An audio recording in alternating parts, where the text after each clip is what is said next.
6 жасқа толмаған балаларға арналған фильм.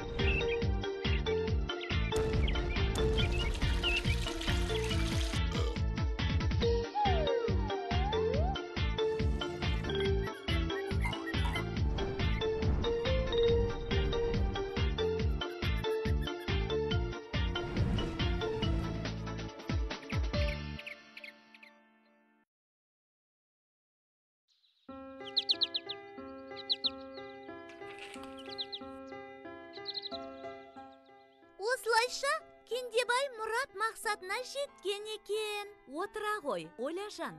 Ал, балалар, ертегі сендерге ұнады ма? ұнады. Осы ертегіге байланысты сұрақтарың болса, қоя беріңдер. Менің бір сұрағым бар. Айтыңызшы, ертегіде Кендебайдың қылышын 6 құлаш деп жазады. 6 құлаш дегеніңіз 6 метр емес пе? Сонда соншама үлкен қылышты Кендебай беліне байлап сүйретіп жүрген бе? Али, сұрағың орынды. Бірақ ертегіде бәрі де мүмкін. Қиял ғажайыптардан тұратын әлемде ештеңеге таңдануға болмайды. Ертегінің аты ертегі. Менің де түсінбеген сұрағым бар. Жоғалған құлындар туралы. Аралға барғанда ұрланған 8 құлын уақыт өте сол құлыншақ күйінде қалғандары қалай? Мысалға, өмірде құлын келесі жылы тайға айналады, сонан соң дөнен, құнан, бесті, ат болады емес пе? Болады, сенің де айтқандарыңа таласым жоқ. Оның себебін тек ертегіге барып Кендебайдан сұрау қажет. Ал ондай мүмкіндік бізде жоқ екенін жақсы білесіңдер.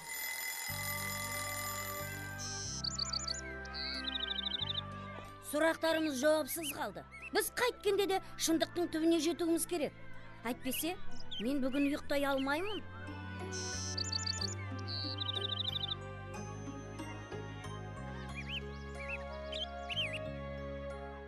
8 жыл өтсе де өспейтін ол қандай құлындар? Кендебай болса сағат сайын өседі. Құлындар жылдап өспейді. Түк түсінсем бұйырмасын. Жарайды, балалар. Бас қатырып жатпай, ертегілер еліне аттанайық. Топ-тура Кендебайдың үйіне. Жаңа апай айтты емес пе? Ал ондай мүмкіндік бізде бар. Сиқырлы жүзік? Дәл солай.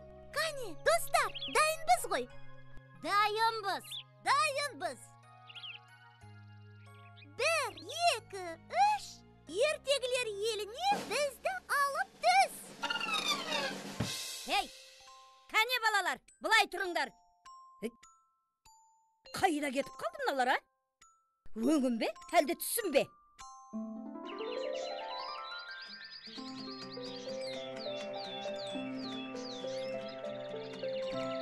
Ассалаумағалейкум, Кендебай аға. Саламатсыз ба? Амансыз ба? Аманбыз. Келіңдер балалар, төрлетіңдер. Қай шаһардан келесіңдер? Кендебай аға, біз ертегілер еліне өзге заманнан келдік. Мүлде басқа елден. Өзге заманнан? Ертегілер елінен басқа жаққа аттап баспаппын. Естімеген елде көптеген осау, Ал, келген шаруаларыңды айта отырыңдар. Айтсақ, бізге сіз туралы ертегі қатты ұнайды. Бірақ оқып отырғанда бір түсініксіз сұрақтар туындайды екен. Соны өзіңізден сұрап білсек деп едік. Ол қандай сұрақтар? Мысалы, ертегіде сіздің қылышыңызды 6 құлаш деп суреттейді.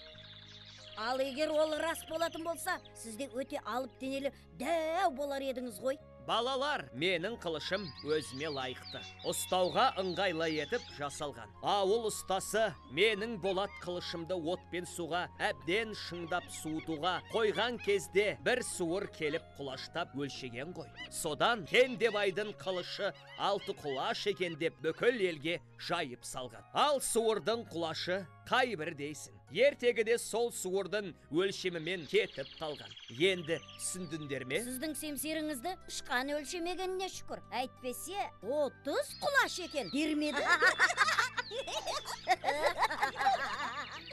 Менің де сізге бір сұрағым бар еді. Айта ғой балақай. Сіз құлындарды іздеп аралға барған кезде, аралда 8 жыл өтсе де олар өспеген бе? Құлыншақтардың 4-5-еуі тұлпар ат болатындай уақыт өтті емес пе? Баламысын деген. Ертегілер елінде уақыт өлшемі де өзгеше сипатта өрбейді. Мен барған аралда уақыт деген мүлдем тоқтап қалған. Яғни, сол аралда тұрған адамдар қартаймайды. Ол жерде өмір суатты, шипалы бұлақ ағады. Құлындар сол бұлақтан күнде су ішіп жүрген. Енді түсіндіңдер ме? Түсінікті.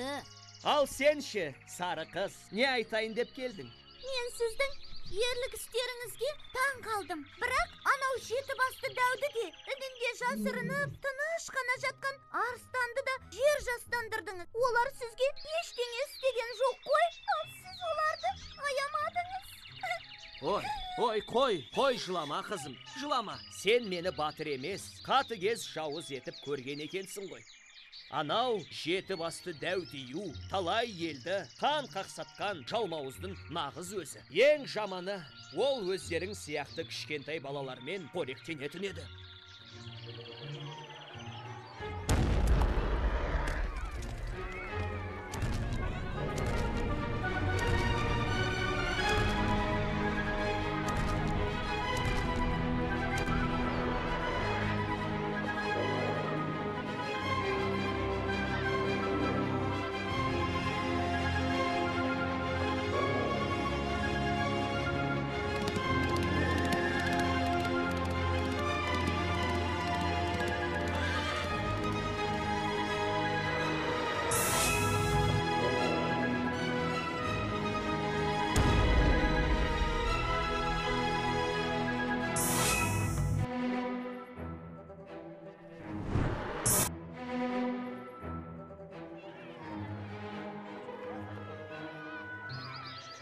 Ал, жаңа сен аяп отырған момын арыстаның ауыл малдарына шауып, жылқыларын шайратып, сиырларын шайпап кетіп жүрген қандауыз жыртқыш болатын.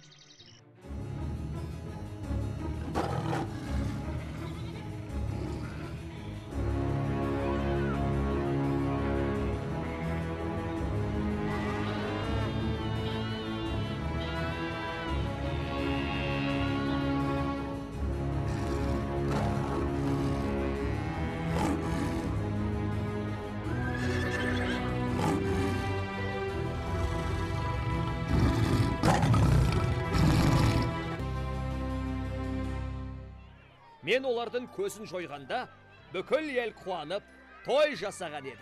Сондықтан сен жылама қызым, жүрегіндегі мейірімің жоғалмасын. Ал ертегідегі сұлу қыз қайда? Ол сұлу қазір сендерге бауырсақ пен шай береді. Бәйбіше?